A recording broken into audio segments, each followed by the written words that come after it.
remember how long ago it was. I had, I got called for, what is it called, for district court, not for federal court, not for county. Yeah, and so I had to go to Alameda, or actually I had to go to Oakland. Yeah.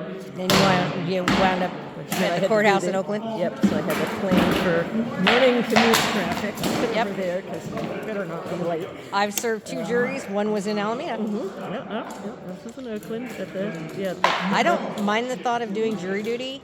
If it's a case that involves children, you do not want me on your jury because I'm an opinionated bitch. Now this was, for one thing, when we were all there in the jury room and checking us all in and doing all the preliminary stuff, and they're like, well, you should all know that you essentially won the lottery or whatever because your chances of getting called for this are very small. So congratulations.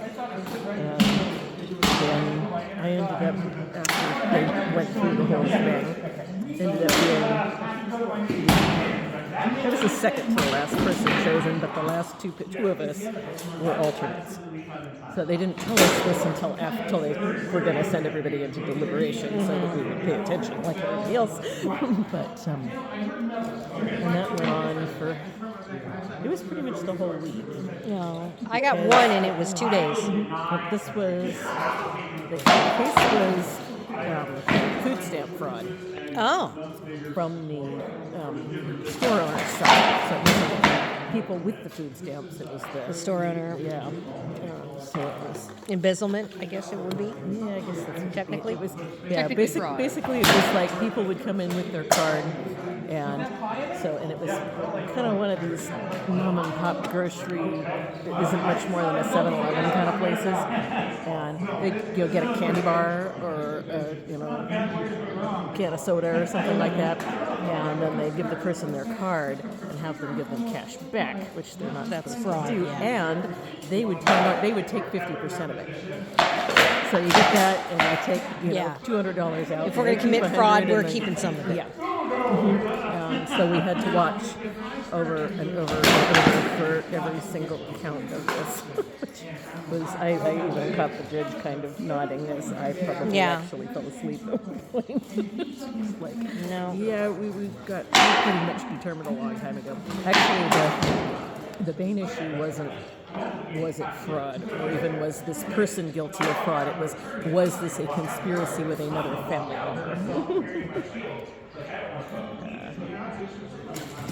The person who says he was out of the country for most of this time, but was the person who owned the business and had signed all the paperwork off on it, was technically, the person who was supposed to. Yeah, so it's kind of like,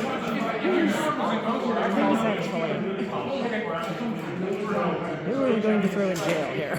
Yep. One of mine was selling drugs within a certain distance of a school. Yeah, they shouldn't have put me on that jury. Because, no. I have a real grudge against drug dealers. And anybody who hurts a child. When I was in my late teens and young 20s, I worked for a police department in the property department. And I would ride along with the officers all the time. Actually, you would probably know it, Fremont. I grew up in Fremont.